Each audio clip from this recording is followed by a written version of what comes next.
I'm Bishop Ricardo Pierra from the Methodist Church in Cuba. I've been a pastor for 25 years, and I'm currently pastoring a church in Havana. My greatest passion is to be a pastor.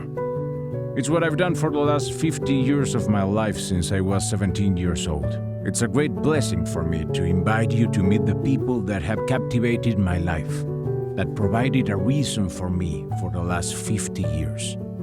You should come to Cuba so that you can see firsthand how our people live, what their experience of faith is.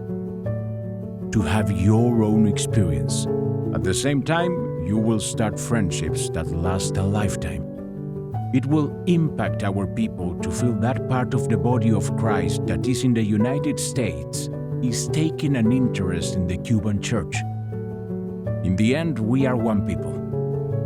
We are the Church of Christ.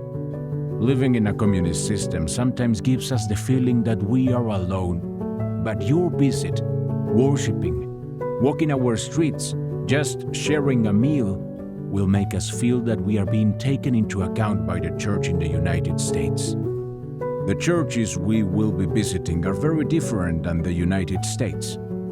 Here, a place of worship can be someone's home with a palm tree roof. And some churches meet under a tree. It's like when Jesus told Nathanael, "I saw you under a fig tree."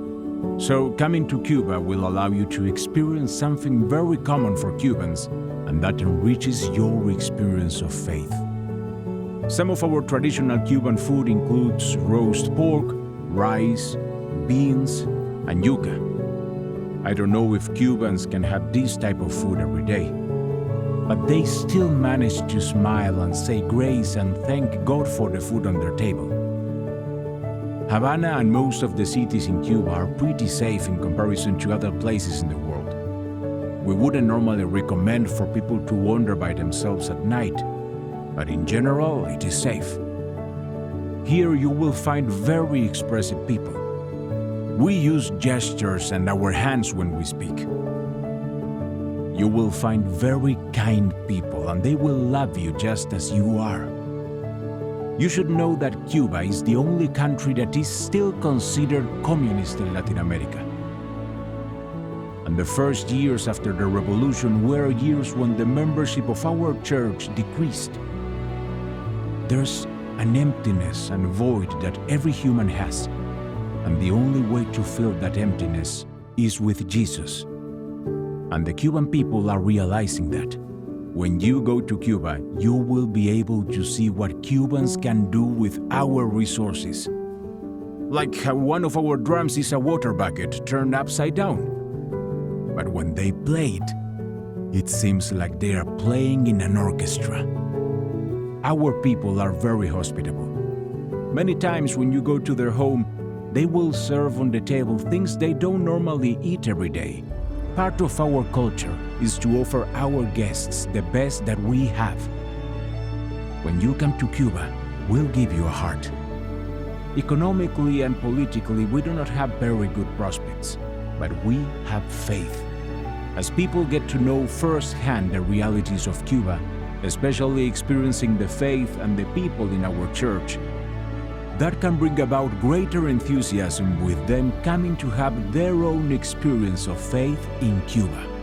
Due to the political system we live under, we have developed a one-to-one evangelism strategy that allows us to be very effective at bringing people to church. This is not something that you learn from a book or something learned through a doctrine. It is when the people learn to communicate their experiences, they become evangelists. Maybe your life will change when you meet one of these evangelists. Right now, there's an explosion for the gospel in Cuba. Our services are full of culture and dancing, and especially singing and poetry.